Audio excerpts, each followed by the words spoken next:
Welcome to another episode of the Gull-Mouth Action podcast, where we take a look at all the latest goings on at Brighton, Hove Albion and Crawley Town. I'm Matt Pole, and this week I'm joined by Brighton writer Derren Howard, Crawley Town expert Mark Dunford and Sam Morton, who covers both the Seagulls and the Reds. Albion recorded their third away win in the space of 9 days, courtesy of a 3-1 success at a beleaguered Manchester United on Sunday. We'll look back at that excellent result, plus we'll bring you the latest injury and transfer news as Brighton prepare for Saturday's home game against Everton, and we'll also bring you all the latest from Crawley Town as well. You can read all the stories we were talking about with videos and pictures online at sussexworld.co.uk/sport. And you can check out other great videos on shotstv.com and Freeview channel 262. You may also be watching on latest TV, so thank you very much for tuning in. But Brighton capitalised on a disastrous mistake from Man United goalkeeper Andre Onana to condemn their host to a fourth defeat in 5 Premier League home games. The visitors were already leading thanks to goals from Yankuba Minta and Kaoru Matoma when substitute Jorginho Ruta turned the ball into empty net after Onana managed to grab the ball, then release it. You were in attendance for Albion's latest success at Old Trafford, Sam, and I think it's the third year in a row, I think, that they won at Old Trafford, and sum that game up for us. It's quite remarkable, the record they have at Old Trafford now, isn't it? Yeah, it certainly is. They do absolutely love playing Man United. It's almost a guarantee. I think I said before the match that Brighton would win this game, despite Man United having an upturn in form. Obviously, with their performances at Liverpool and Arsenal, and obviously getting that last gasp win against Southampton. So you kind of felt there was a little bit of positivity about Man United going into the game, but all of that was extinguished very quickly at Old Trafford on Sunday. Brighton took the lead 4 minutes into the game, as you mentioned, with Minta beating the offside trap and Matoma laying the ball on a plate for his fellow winger. And the two combined again in the second half to restore their lead after Bruno Fernandes' penalty had levelled the scoring. And it was a bit of a collapse from Brighton in that sense, because it was they're trying to guilty of playing out of the back. Verbruggen played the ball straight to Xerxes, who got the interception in. Ahmad was then to Ahmad, and he intercepted, and it was Xerxes, that was fouled in the box, and you couldn't really have any complaints, and Bruno Fernandes put it away. But Brighton came out in the second half, the much better team, and they completely dominated the second half, with Matoma restoring the lead, and Rutter, as you mentioned, capitalising on a pretty dreadful mistake from Onana. But I think even without that moment, Brighton probably would have won the game anyway. They were in complete control of the match, and they beat Manchester United once again, and they completely were deserved winners against a team that did look completely short of ideas in that second half. Yeah, absolutely. Well, it's not been an easy period for Albion manager Fabian Hertzler, but as mentioned, the long run without a victory has been superseded by 3 away victories. And can the Seagulls supporters start dreaming of Europe again, Derren? It seems like it's been very back and forth, their European hopes this season. Yeah, that's right. They're looking back on track now. They have a much more solid look about them. Really impressed with them in the last few games, even against Norwich as well in the FA Cup. They looked as though they're getting their style back together. A bit more consistency in that midfield area with Baliba and Yassin Ayari, and the likes of Joel Veltman and Van Hecker and Pervis Estupiñán. They're all now regulars in that team, and I think once they get that section of the pitch right, that gives them the foundation for then the attacking players to really do their stuff and go forward. So I think that's been a big help, and it's really helped them. In a tough game in the first half against Ipswich as well. Ipswich were quite good at Portman Road for the first period, but then Brighton took over. They were quite ruthless going forward at the moment as well. They're taking their chances when they get them. And you're right, yeah, it's put them back into European contention. So they're 9th in the Premier League at the moment, and it's so tight in that section, in that race for the for the top 4, top 6, top 7. So, but yeah, European chances definitely. They can push for that in the second half of the season. But with the likes of Bournemouth as well up there, Nottingham Forest as well, Newcastle. There's some really strong teams this season, all challenging for those places. But Brighton are well in that mix now. So yeah, really good. Lots to play for in the second half of the season. So looking forward to it. Absolutely. Well, in transfer news, Jakob Moder has left Brighton to join Feyenoord on a permanent transfer. Moder, who joined the Seagulls from Lech Poznan in 2020, has signed a 3.5-year deal with the Dutch club. The 25-year-old only made 4 substitute appearances for Hazelet's side in the Premier League this season. What do you make of the move there, Derren? From an outside point looking in, it kind of seems like a case of what might have been for Moder after that horrible ACL injury he sustained, I think, which meant he missed large chunks of the season and the 2022 World Cup. He did, yeah. It was a real blow for him at the time when he picked up the injury. He was just starting to establish himself in that Brighton team under Graham Potter, and it just completely wiped him out for a good 18 months or so as he sort of worked his way back into the team, and then during that period, Brighton then, they went on that huge spending spree. Just as he was getting back to fitness, they then, brought in the likes of Matt Sweefer, brought in the likes of Matt O'Reilly, Carlos Baliba has established himself. Jack Hinchelwood has now started to, emerge as a real talent in that midfield as well. So there's just so much competition in that midfield area.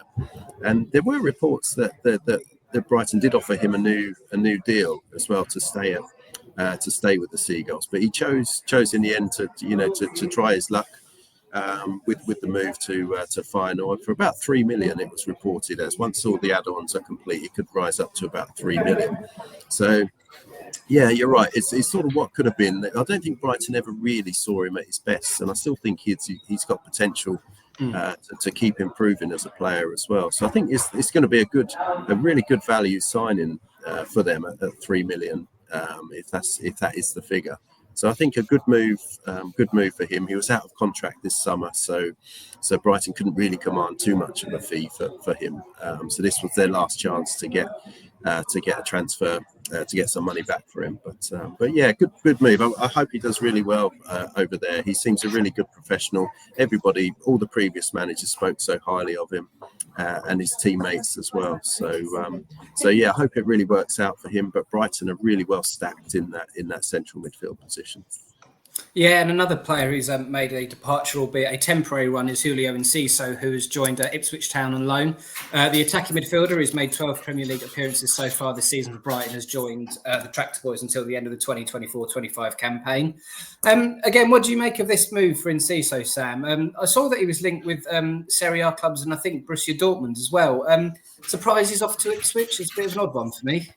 Yeah, he did come out of the blue. Actually, it's one that I didn't see coming. But I actually think it's a brilliant move for him because he's going to be a regular starter. You would imagine at Ipswich. He'll be getting obviously their Premier League minutes, which will be so valuable as well. Obviously, playing against these Premier League teams that would really add value to him as a player and really help him kind of unearth that talent that we've seen glimpses of. I think we've obviously seen cracking goals, obviously against Manchester City and Chelsea, and we've just seen bits and pieces of brilliance from him, but nothing on a consistent basis. And we've seen, especially recently, it's quite a raw talent still. He can be a bit erratic and maybe shoot when he shouldn't, and that kind of thing, which obviously I know can lead to special goals, but I think sometimes there's probably a better option than just to pull the trigger from distance. And I feel like there's a real special talent that can be found there. And under Kieran McKenna at Ipswich, I think he can really find that. And I think with regular game time, that would just be perfect for him, really. So I think really for all parties, it's a brilliant move because from a Brighton perspective, they're not exactly strengthening a direct rival in the league. You would imagine that Brighton obviously have higher ambitions than Ipswich, who are just trying to stay in the league at this point. So I feel like there's no drawbacks to this move at all, from my point of view, really. I think obviously, as we mentioned, there were some big names coming in for him, but if it had gone there, he wouldn't necessarily have played. Like Borussia Dortmund, for example, he might not have played very, very regularly for them, in which case it could be a bit of a pointless move. So I think it's a great move for all parties. And the player himself was speaking to Town TV at Ipswich. He said he's so happy to be here. The conversations with the manager have been good. He's very grateful to the manager and the club for believing in him, and he can't wait to get going. He's a real fighter and will do his best in every game. Hertzler himself said Julio wants to play regularly, and it's not something we could guarantee him with so many options in those attacking positions. Ipswich have offered Julio the possibility of more regular game time, and the move is the right one for all concerned. We'll keep a close eye on his progress as the season continues, and we wish him well for his time in Ipswich. But the 20-year-old has made 57 appearances for Albion since joining in 2022, scoring 4 goals, including that Premier League goal of the season for his in the 22-23 season with that incredible strike against Man City. So I feel like definitely there's a lot more to come from him in a Brighton shirt, and hopefully he can have a really good period at Ipswich. Absolutely. Well, this Saturday sees Brighton entertain Everton. The Amex, the Toffees started the road to recovery under returning manager David Moyes with an impressive 3-2 victory over Spurs at Goodison Park last weekend. How do you see this one going, Derren? And what is the latest injury news from the Seagulls? You were at the press conference just a few moments ago, I think. Yeah, that's right. Yeah, we just came out of the press conference, and there are a few more injury concerns. Skipper Lewis Dunk, he's going to be assessed right up until the last minute. He's picked up another problem. He's been hindered by calf injuries this so far this season, but this is apparently a separate issue, which is a blow for Brighton, because he played really well in the 3-1 victory against Manchester United. And Brighton already have injury concerns with Igor Julio, who's ruled out for the season with his hamstring injury. Adam Webster, he's had his concerns this season as well. So at the moment, it's only Adam Webster and Jean-Paul Van Heck who are the 2 recognised centre-halves who are fit to face Everton. So there is a problem, and that might be an area where they dip into the transfer window. I asked him about that in the press conference, and that is an area that they are potentially looking at to strengthen between now and the end of the window. There's also Matt O'Reilly. He's struggling to be fit. He picked up a painful knee injury, apparently. It was, and that's going to rule him out against Everton. Jason Steele as well, who's a reliable backup keeper. He's going in for surgery, apparently. So he's going to be out for the next month or so. So they've recalled Carl Rushworth, the England under-21 goalkeeper. Had a great loan at Swansea last season. He's been on loan at Hull. Hasn't played so much due to injury, but he's fit again now. He's going to take his place on the bench against Everton. A couple of others coming back. Brian Gruder, he's going to be available. And Jack Hinchelwood as well. He's missed the last 11 matches with a knee injury. They're hoping to have him fit and available again to face Everton. So yeah, a few injuries, a bit of mixed news on the injury front really, but I think it's going to be a very tough game against Everton. They beat them 3-0 in Fabian Hurlitz's first match of the season at Goodison Park, but I think it's going to be a much tougher test this time around. Under David Moyes, they're quite fired up at the moment. So yeah, much sterner test for them, I think, this Saturday at the Amex. Well, best of luck to Brighton this weekend. We will take a short break now, but stay tuned as we will be discussing all things Crawley Town. Welcome back to part 2. And Crawley Town came from behind to draw 1-1 at home to Burton Albion in a huge game at the bottom of League One. The result leaves the 21st place Reds in the relegation zone, but they're just 5 points adrift of place above Northampton with 2 games in hand. Sum that game up for us, please, Mark. A good point for Crawley or a missed opportunity, maybe? I think a missed opportunity. I mean, on paper, it looked like it should be a home banker. Burton look sort of half dead and buried at the bottom of League One. But Crawley, the performance and the chances and all the stats suggest Crawley should have won it. They had an XG of 1.19 to Burton's 0.19. They had 16 shots to Burton's 5. They had 61% possession. So I think that will tell you Crawley dominated the game, but they just could not get that. And that's been the problem a lot of the season. They've dominated games. They've played really well, but they just can't score. And yeah, whether they need another striker or not, because you look at Tola, I know we're going to come on to Tola Shawunmi, but him and Will Swan, they've both scored goals recently. They're teaming up really well. But it's just, they just haven't got that sort of cutting edge up top in the final third to really kill teams off. And that's what you've got to do in this division, especially when you're at the bottom of like Crawley are. But when you look at Burton now, they've got a new manager in December, Gary Bowyer, experienced manager. And sorry, there's the background noise is putting me off. Gary Bowyer's come in and they got the draw against Crawley Town and they beat Wigan away in midweek. So they're a team that are obviously on the up and sort of having a bit of momentum at the moment. So if you look at it in that sense, at least Crawley didn't lose, because if Crawley would have lost that game, it would have been disastrous. So a point is a point and they'll take anything at this point. But with the possession and chances, they probably should have won it. Yeah, absolutely. And we're going to jump ahead a little bit in my script, but talking of the goal scoring issues, Dion Conroy said Crawley put in a good performance against Burton, but the Red skipper was frustrated with their lack of cutting edge, which was a sentiment also shared by Rob Elliott. And as we've said there, Sam, this seems to be the story of their season. How do the Reds go about rectifying their goal scoring woes? And do you think a move for a striker in January is likely, or is it a case of sticking with what they already got, do you think? Yeah, it's a difficult one because, as you mentioned, Crawley are struggling for goals. They're the 6th lowest scorers in the league with 25. So it's something which they do need to rectify. But it does seem unlikely that they can do something in January, because it is always a difficult time of year. Because if the good strikers will likely stay at the clubs they're doing well for, because they're doing well, the clubs won't want them to leave.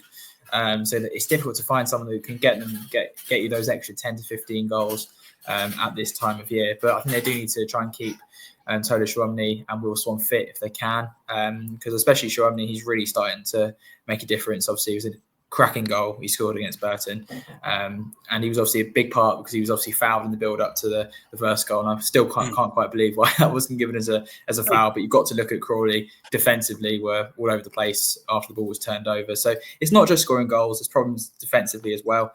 But it has been reported by transfer journalist Pete O'Rourke that Argentine club CA Talleres have made a bid for Crawley attacker Junior Quaterna. This would be a huge loss, to be fair, if he was to go. It'd be massive. So I feel if Crawley is to have any chance of staying up, they need to keep him. I think he can make a huge difference and can turn a draw into a win, or to rescue a draw from defeats as well. He can really be that difference maker, as we've seen a number of times this season. And he was out for a while with injury, and Crawley did miss him. So I feel like they need to keep hold of him and try and fend off this bid if they can. And yeah, but apart from that, it's going to be difficult to make any attacking signings in January. Yeah, well, as you mentioned, Red striker Shawumni has come to the fore in recent weeks. His equalising goal against Burton was his 7th of the season, making him Crawley top goal scorer for the 2024-25 campaign. How impressed have you been with Shawumni, Mark? And what did Elliot have to say about the forward after the Burton game?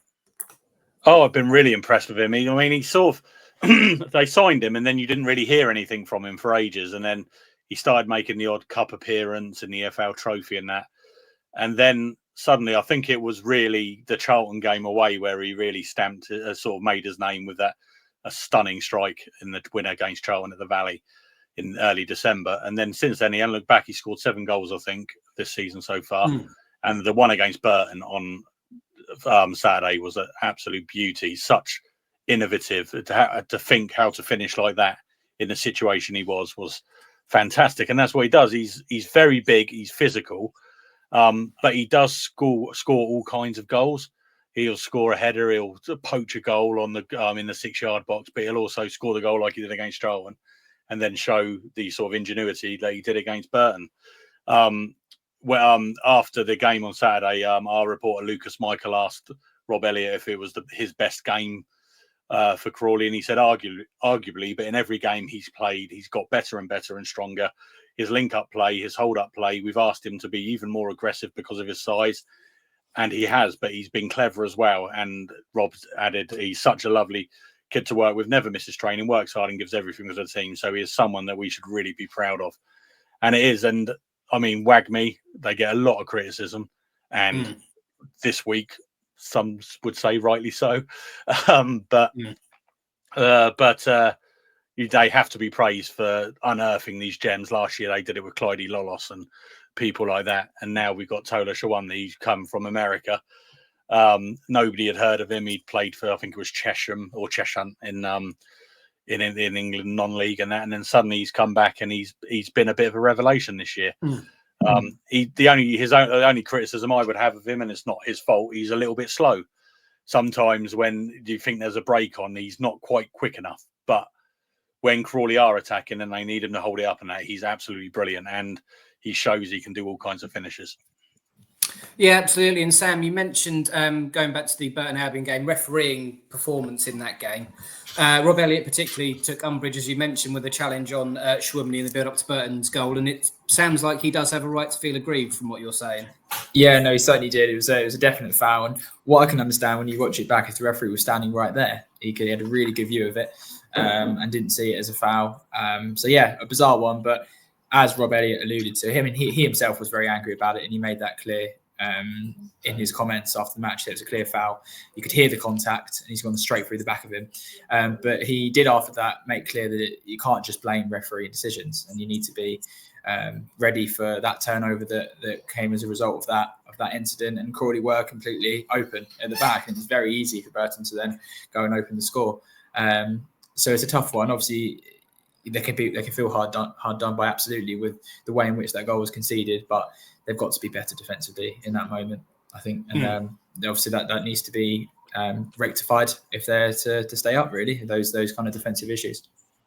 Yeah, absolutely. And the Reds are on their travel this week, and it seems like it's going to be a very tough week with them. They start with a trip to 6th place Stockport on Saturday. County have wobbled somewhat in League One, picking up their first league win in 5 on Saturday at Reading. How do you see this one going, Mark? Does Stockport's patchy form give Crawley a semblance of hope, do you think? Yeah, I think it should do. It's going to be a very tough place to go. I mean, we're going to come on to Mansfield, but they go to Stockport away Saturday, Mansfield on Tuesday. And I remember on fixture release day, Scott Lindsay highlighted this week. He said he always looks at the Tuesday night games, and he saw the Mansfield away, and it followed Stockport away, which seems a really bizarre bit of scheduling from the EFL, but we know they're a law unto themselves. But I think they can get something from it, and they should take positives from their performance at Burton. They always dominate the ball on that, but it's just, I hope they've just been really working on that finishing and creating more chances and just having that cutting edge up front. But last year at Stockport, it was a cracking game. They drew 3-3. Stockport went 2-0 up. Crawley suddenly went 3-2 up, and then Stockport got a last minute equaliser. So if they can get a point, if they can get any results out of the 2 games in the next 2 in Saturday and Tuesday, they'll be delighted. But yeah, I don't think it's out of the realms of possibility. They always surprise us, Crawley, when they get a result against a team higher in the league or are pushing for promotion. Yeah, absolutely. And Mark's mentioned it there. Mansfield away for Crawley on Tuesday. Sam, another tough one, I think, as we've ascertained. How do you see this one going? Yeah, it's a tough one. And Mansfield, I mean, they come into the game in a bit of rocky form. They've lost 2 on the bounce, both at home against Wigan and Wycombe. So that would give Crawley a bit of hope they can go there and get a good result. So obviously, the home form is not brilliant at the moment, Mansfield. But before those 2 games, they did win 2-1 at Stockport and at home against Bolton by the same scoreline. They did have 2 wins from 6 in December. They are bang mid-table at the moment, but they are just 4 points below the playoffs with 2 games in hand on 6th place Stockport. So I think their league position could potentially be maybe not the most reliable thing in terms of their form. I think they definitely have been decent this season, and obviously have Will Evans and Lee Gregory up top, and they've been pretty prolific, to be fair, this season. So I feel if Crawley are going to stand a chance of getting a result here, they need to keep those 2 quiet. I think if you keep those 2 quiet, then they've got a good chance of getting a result. Yeah, absolutely. Fingers crossed to Crawley on their travels this week. And as ever, we will finish the podcast with score predictions, starting with Brighton v Everton on Saturday in the Premier League. Derren, how do you see this one panning out? I'm going to go for an optimistic 3-1 for Brighton this time. I think they're looking much better at the moment. Like I say, they look a bit more solid, and they've got a good attacking threat going forward. So I think 3-1 for Brighton. How do you reckon Albion will get on against Everton then, Sam? What do you reckon the score will be? Yeah, tough game, but I think Brighton will come out winners for this one, 2-1. I think they looked really good against Man United. Yassine Yari and Beleaguered looked really good in the midfield, really locked down that position. So I think they'll continue with that partnership they've got at the moment, and I can see a 2-1 win. Are we going for a clean sweep of Brighton victories then, Mark, or are we going to send some Everton maybe getting some in here? I think it's a tough one to call, actually. Yeah, I think with the Moisiah back, I think it might be a draw. I'm going to go for a 1-1 draw. And Stockport Crawley in League One on Saturday. I'm assuming Crawley will be hoping for a 1-1 draw, but how do you see that one going? I'm going to go 2-2 for that one. I think Crawley are going to really fight for it, and like you say, Stockport are a bit patchy, and I think she'll want me to get both. Sam, do you reckon Crawley will get anything from the game at Stockport? Yes. I think a draw, 1-1. We're going for a full house of draws, Derren? No, sorry. I'm going for a home win for that one. I think 2-0 Stockport. Well, then Crawley then travel to Mansfield on Tuesday. I think this might be a tough one to call as well. I can see Crawley getting something out of this, Mark. I don't know if you agree. Yeah, last year they went to Mansfield and they won 4-1, I think it was. It was when Crawley were in their great run in their playoff push. But obviously, probably lots of different personnel on both sides. Yeah. Mansfield beat Crawley, and I think it was when one of Ben Gladwin's interim games, just before Rob Elliott joined. Mansfield very much easily beat Crawley at the Broadfield Stadium. But I'm going to go Crawley to win 2-1, and it's going to be a dramatic late winner from Will Swan. That's what I'm going for. How'd you see it going, Sam? Were you expecting drama? Yeah, I think another draw, though. A late equaliser rather than late winner, 2-2. Derren, how'd you see it going? Yeah, I was going to go for a draw as well for that one. So I'm going to go for I was going to go for a 1-1, but just to be different, I'll go for a 2-2. Crawley be happy with 2 draws, Mark, from those 2 games? I think they would be absolutely delighted. They'd buy your hand off for that now, I think. Neither of these are their 2 games in hand at the moment either. So 2 draws would actually be a really good result, and then they can take their momentum going forward when they do have those games in hand, I think. Excellent stuff. Well, best of luck to Brighton and Crawley this weekend. And you can catch up with all the latest sports news covering everything we have talked about today at sussexworld.co.uk/sport. And you can watch more excellent videos on shotstv.com and Freeview Channel 262. Thank you very much for listening and or watching, and we will see you all next week.